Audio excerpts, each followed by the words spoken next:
Hello everyone, now let us discuss about cardiac glycosides.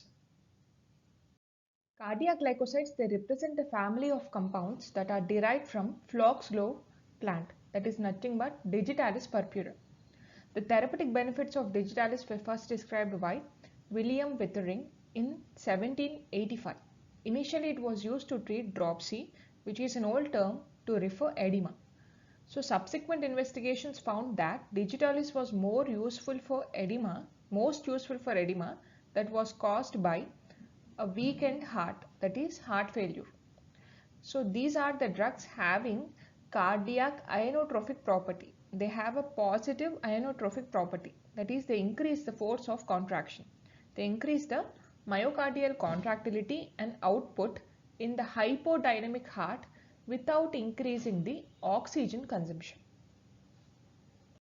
Coming to the chemistry of cardiac glycosides, their basic chemical structure consists of three components: a sugar moiety, a steroid, and an unsaturated lactone ring.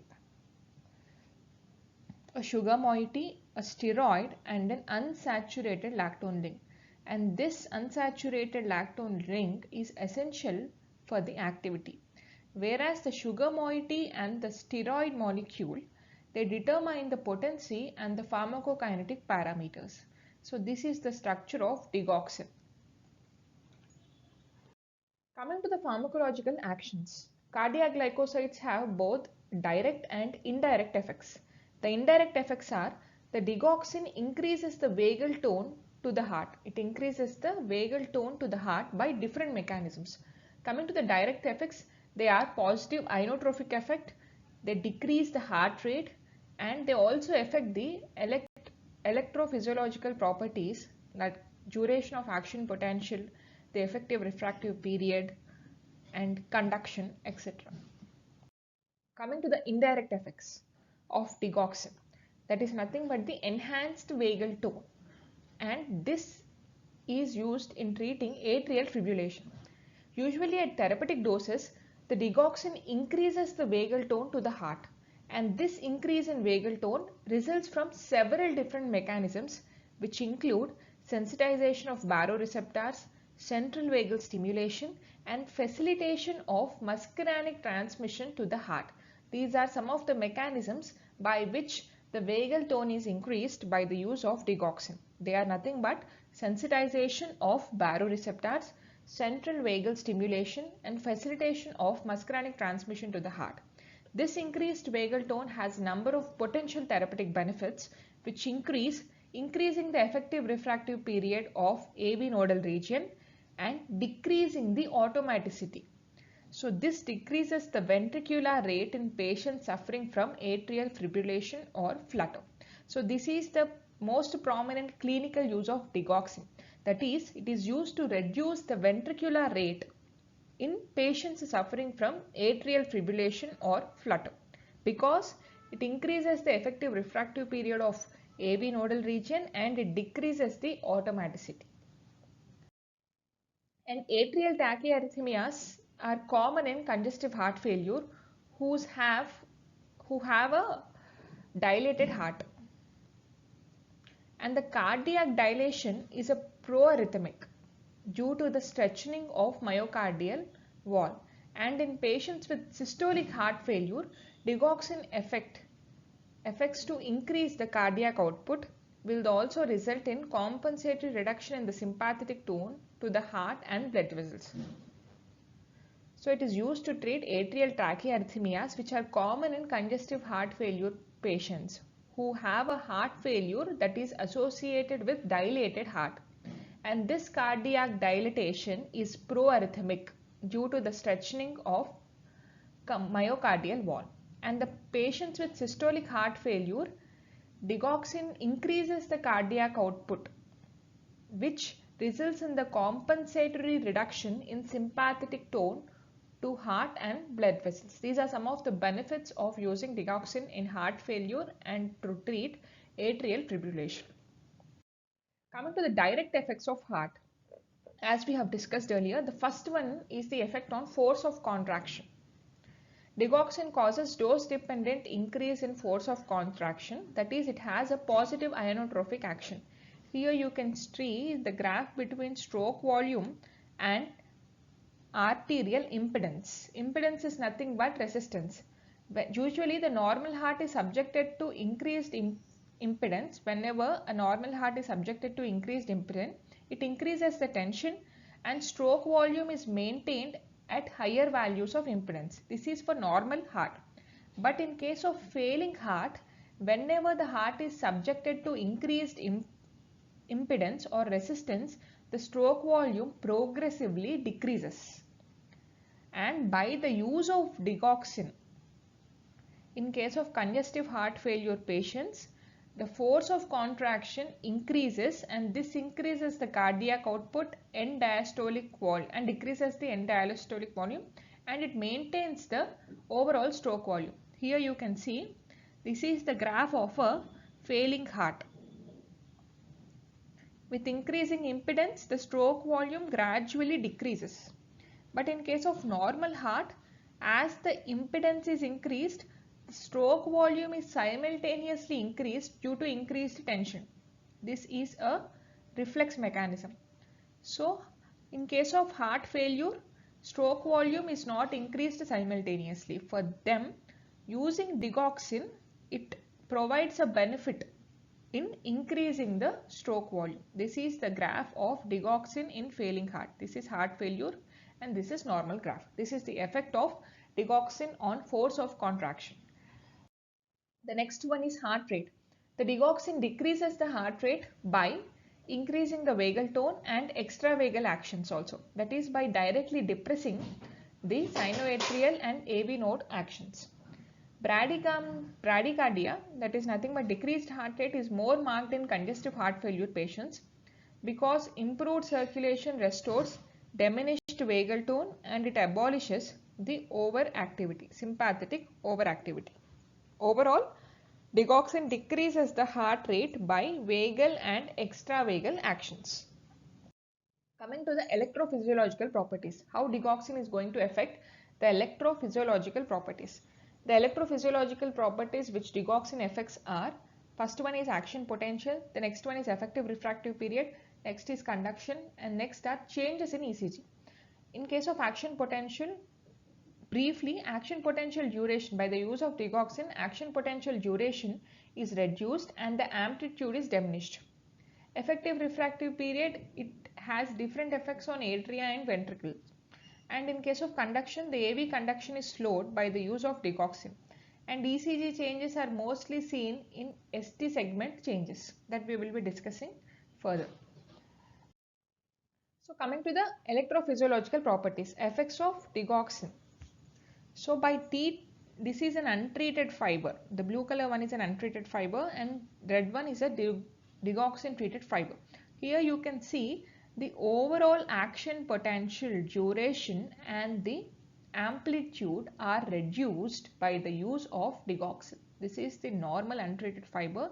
Here you can see action potential duration is reduced. Coming to the first one, action potential. Resting membrane potential, it gradually decreases with increasing the dose of digoxin. And the rate of phase 0 depolarization is also reduced due to this leads to slowing of conduction, and this effect is markedly seen in AV node and bundle of His. And additionally, slope of phase 4 depolarization is increased in Purkinje fibers. The rate of phase 0 depolarization is reduced and the slope of phase 4 depolarization is increased in Purkinje fibers. So this leads to ectopic automaticity increase and latent pacemaker become overt. At higher doses, extrasystoles may also be produced because of this action. And usually the resting membrane potential shows oscillations during phase 4 depolarization, and this results in delayed after depolarizations which lead to the proarrhythmic effect. And overall, the effect of digoxin on action potential is action potential duration is reduced and the amplitude is diminished. Coming to the effects on effective refractive period. It has different effects on different areas of heart. In case of atrium, the effective refractive period is decreased by vagal action and the effective refractive period is increased by direct action. So overall, the vagal actions predominate, and hence there is a decrease in the effective refractive period. This causes inhomogeneity because direct action increases the effective refractive period and vagal action decreases the effective refractory period. So usually in vagal actions predominate, and this causes inhomogeneity, and this leads to atria that respond at higher rate and in a asynchronous manner. Coming to the effect on AV node and bundle office. The effective refractive period is increased by direct vagomimetic and anti-adrenergic actions. The effective refractive period in AV node and bundle office is increased by direct vagomimetic and anti-adrenergic actions. The effect is the maximum rate at which the impulse transmitted are reduced because of this. And in case of ventricles, the effective refractive period is abbreviated or reduced by direct action. So these are the effects of digoxin or effective refractive period of atrium, AV node and bundle office and ventricles. Coming to the effect on conduction. So this results by depolarization of resting membrane potential or slowing the conduction.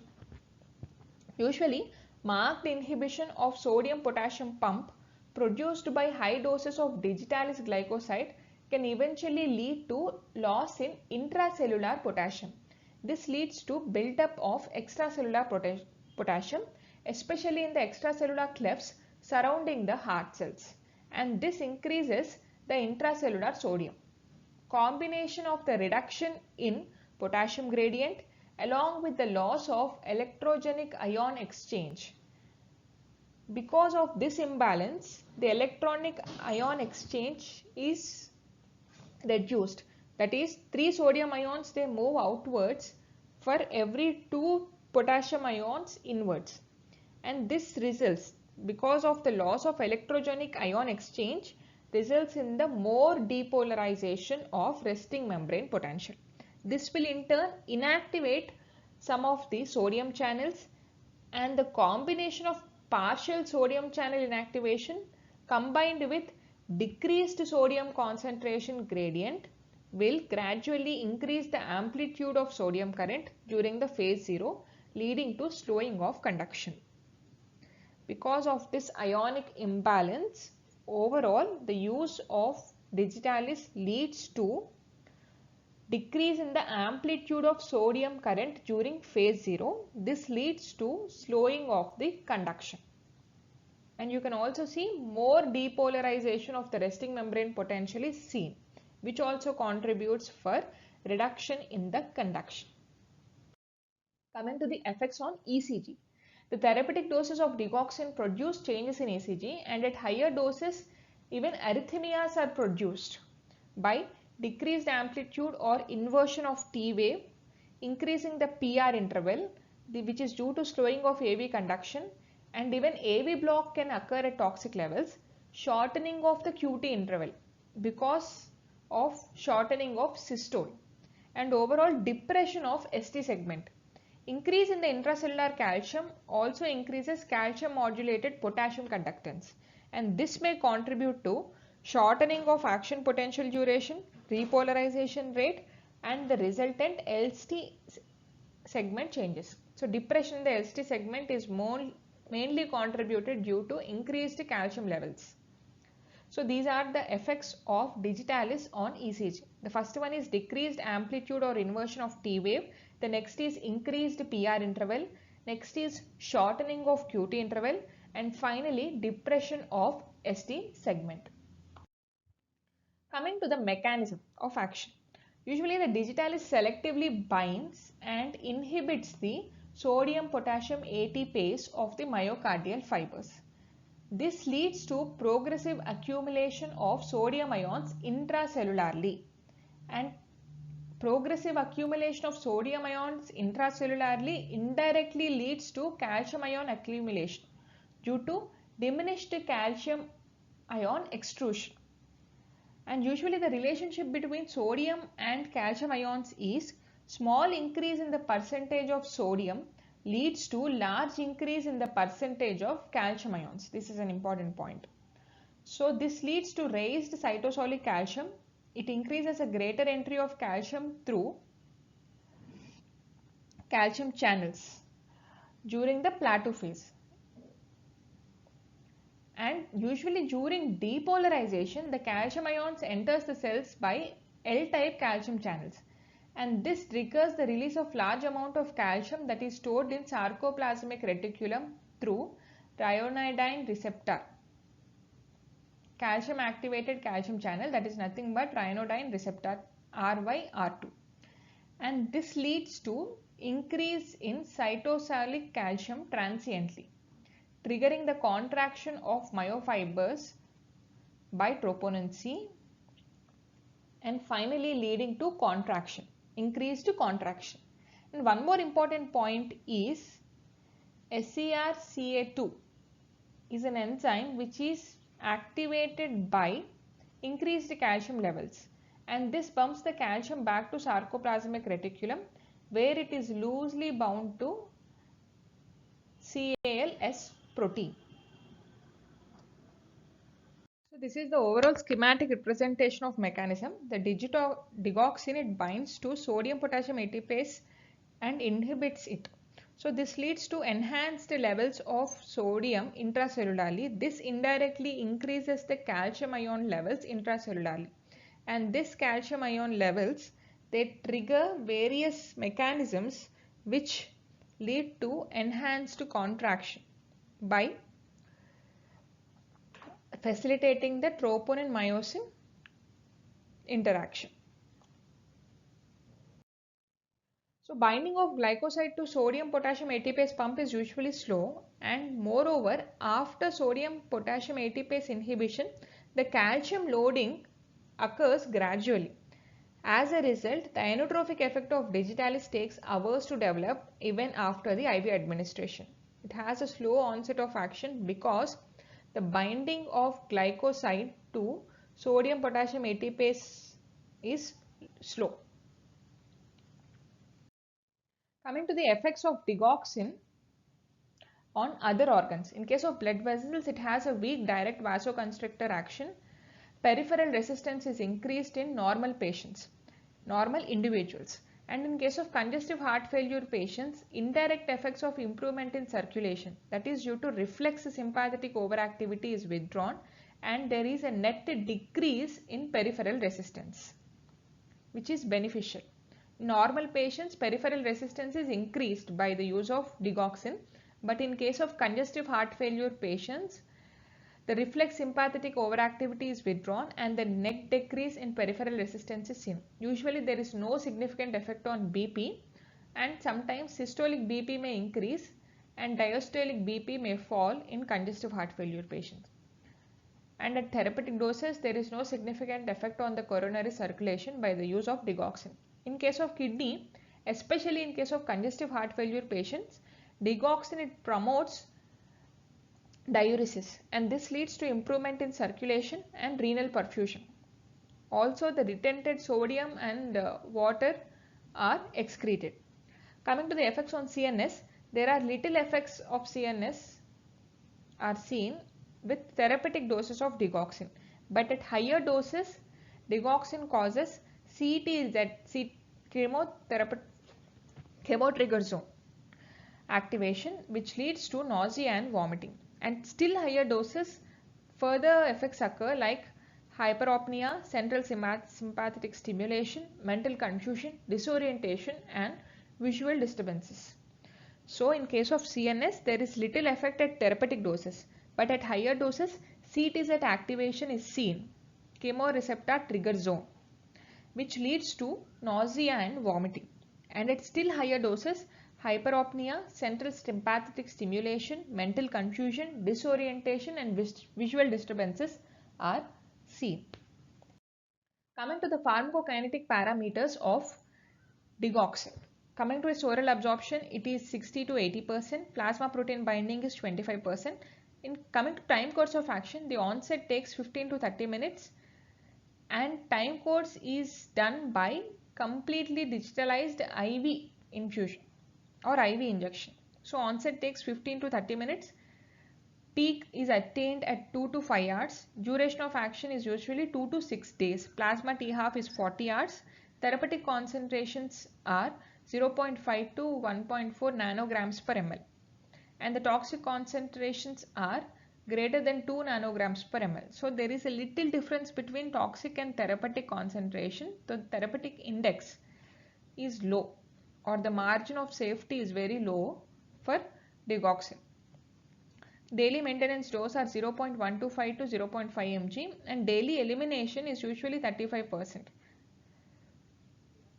And the route of elimination is predominantly renal excretion, and route of administration is either oral or intravenous.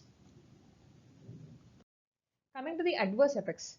The toxicity of digitalis is high and the margin of safety is low, as we have discussed earlier. And about 25 patients receiving digoxin therapy develop one or more symptoms. The symptoms can be, or the adverse effects can be broadly categorized into extracardiac adverse effects and the cardiac adverse effects. Extracardiac adverse effects are anorexia, nausea and vomiting, abdominal pain, diarrhea, fatigue, malaise, hyperopnea, central sympathetic stimulation, mental confusion, disorientation, visual disturbances. And additionally, skin rashes and gynecomastia occur rarely. Coming to the cardiac side effects, they are arrhythmias, pulsus bigeminus, ventricular tachycardia and ventricular fibrillation, atrial and ventricular extrasystoles, partial or complete AV block, bradycardia, and also atrial fibrillation or atrial flutter. Coming to the treatment of toxicity. Toxicity of digitalis is very important and the treatment is essential. So whenever you notice toxicity of digitalis, further doses of digitalis must be stopped. This is the first step. And several effects can be treated with different drugs. To treat tachyarrhythmias, the reason for tachyarrhythmias by using digitalis is chronic use of digoxin and diuretics simultaneously.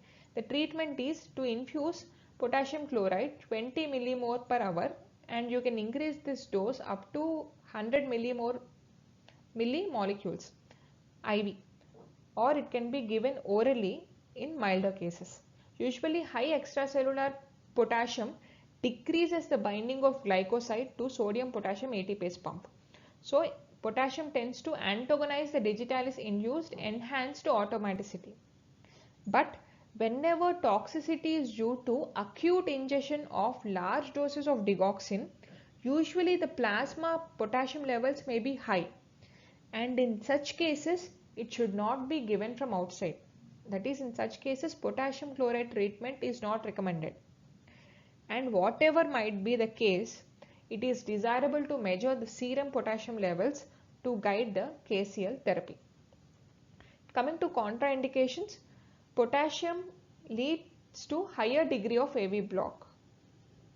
So usually in case of first degree or second degree block may be converted to complete block, and even ventricular asystoles may precipitate. So in patients who have AV block, this treatment is contraindicated.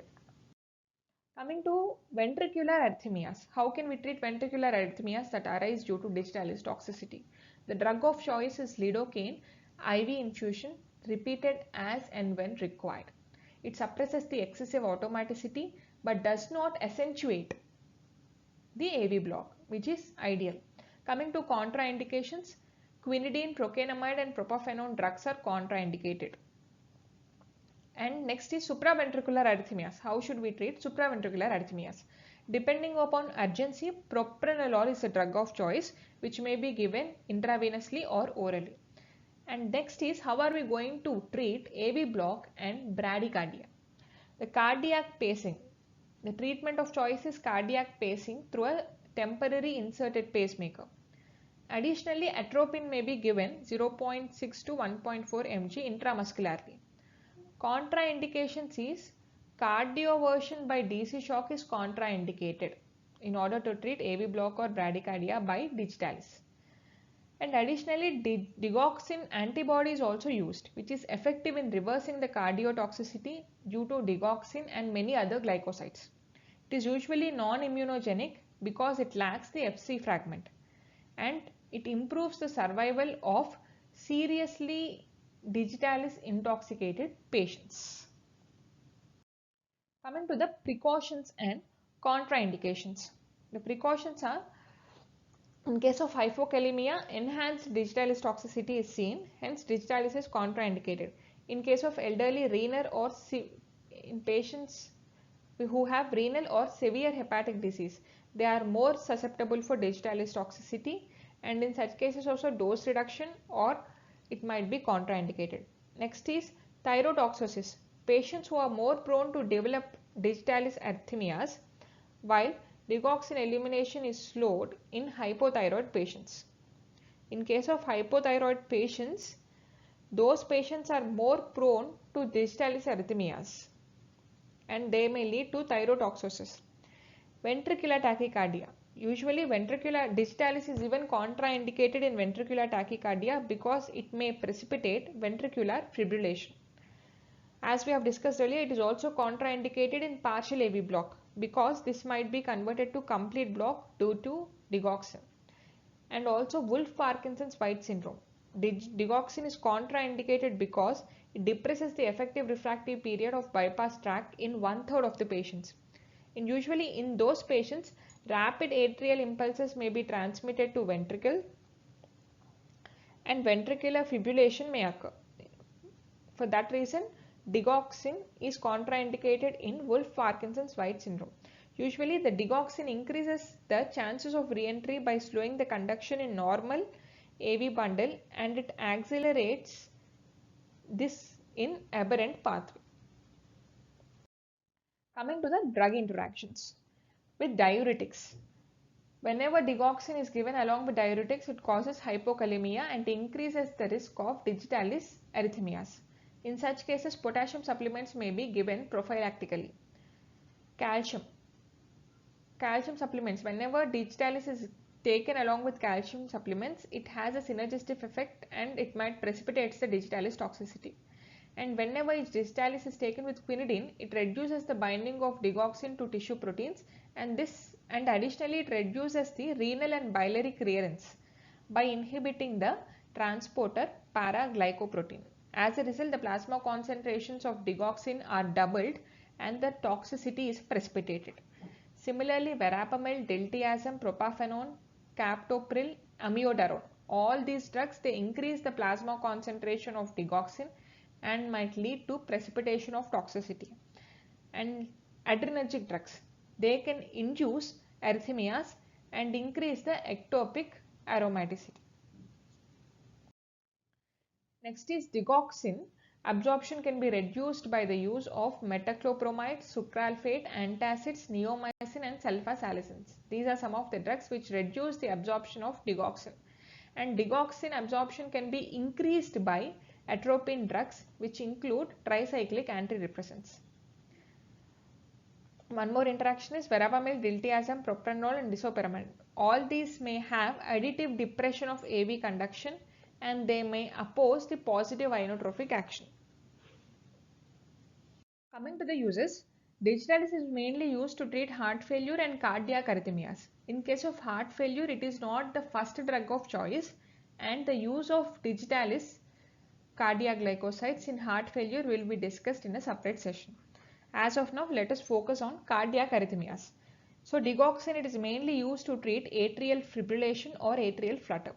So control of ventricular rate in atrial fibrillation or flutter when it is associated with congestive heart failure or not. Whether it is associated with congestive heart failure or not, digoxin is used to control the ventricular rate in atrial fibrillation or flutter.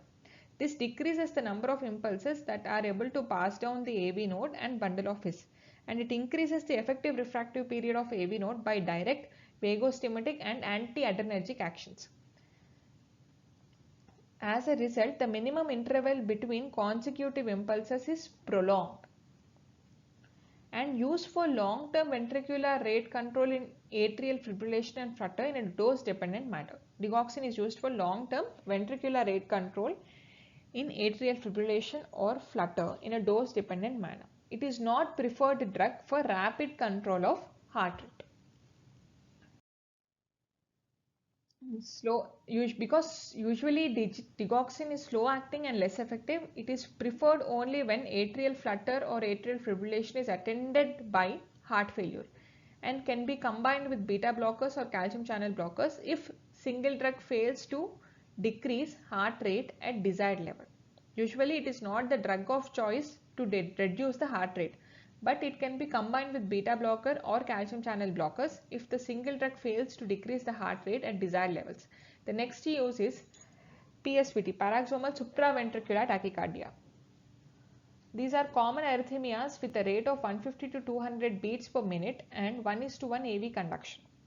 And they mainly occur due to re-entry involving AV node, and in order to treat PSVT, digoxin may be injected intravenously. It increases the vagal tone and depresses the path through AV node or ectopic foci, and it terminates the arrhythmias.